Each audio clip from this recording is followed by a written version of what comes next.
Bismillahirrahmanirrahim. Kajian kitab Riyadhus Shalihin bab taubat. Wa qala lan dawuh sapa Allah Ta'ala berfirman, Istaghfiru amriyo ngapura sira kabeh rabbakum ing pangeran sira kabeh.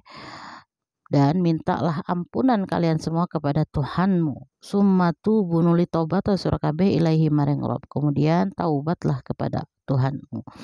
Jadi perintah membaca istighfar, perintah taubat itu langsung dari Allah Subhanahu wa taala. Maka semakin kita banyak beristighfar, semakin kita berusaha bertaubat, maka kita akan menjadi golongan umat manusia yang beruntung. Wa qala lan dawuh sapa Allah taala, dan dalam ayat lain Allah berfirman, ya ayyuhalladzina iling-iling wong akeh amanu kang iman sapa alladzin tubu tobato sira kabeh ilallahi maring Allah taubatan kelawan taubat nasuhan kang bagus. Dalam ayat lain Allah berfirman, wahai orang-orang yang beriman, taubatlah kepada Allah dengan taubatan nasuha, taubat yang paling baik. Apa itu taubatan nasuha? Taubat yang baik yaitu taubat sesuai dengan maksiat yang dikerjakan.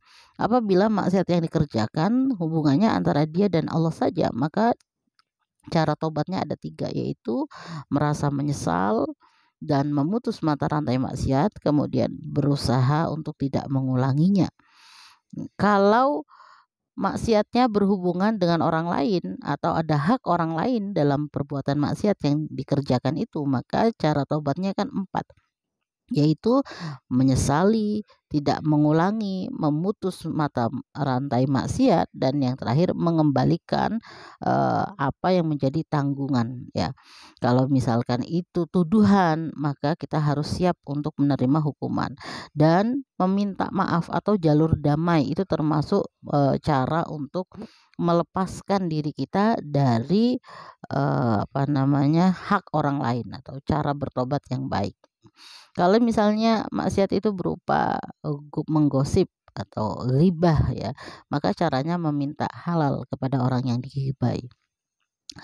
Hadis yang pertama dalam bab taubat yaitu wa an Abi Hurairah lan saking Abi Hurairah radhiyallahu anhu qala dawu sapa Abi Hurairah. Abi Hurairah berkata, Sami tu krungu sapa ingsun Rasulullah ing Rasulullah sallallahu alaihi wasallam. Yaqulu hale dawu sapa Rasulullah bersabda, wallahi demi Allah, ini teman satuhune ingsun.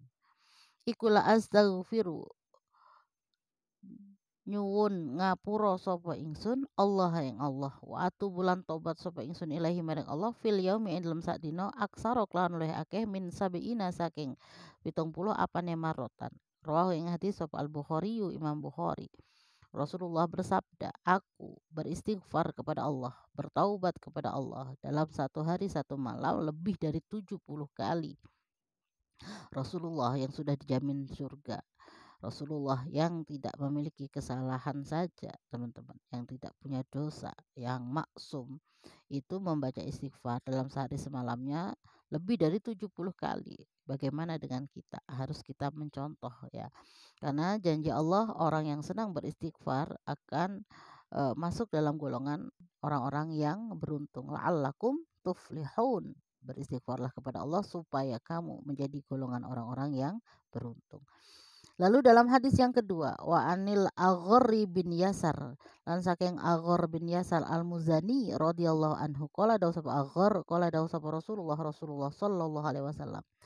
Beliau Rasulullah bersabda, ya ayuhan nasu he iling-iling menungso, wahai manusia, tubu tobato sira kabeh ilallahi maring Allah, bertaubatlah kalian semua kepada Allah, wastaghfiruhu lan jaluk ngapura sapa sira kabeh ing Allah, fa inni mongko temen saktuhune ingsun iku atubu tobat sapa ingsun fil yaumi lam sak dina mi'atan kelawan 100 apane mi'atama rotin kelawan 100 ambalan. Roh ing hadis sapa Muslimun Imam Muslim.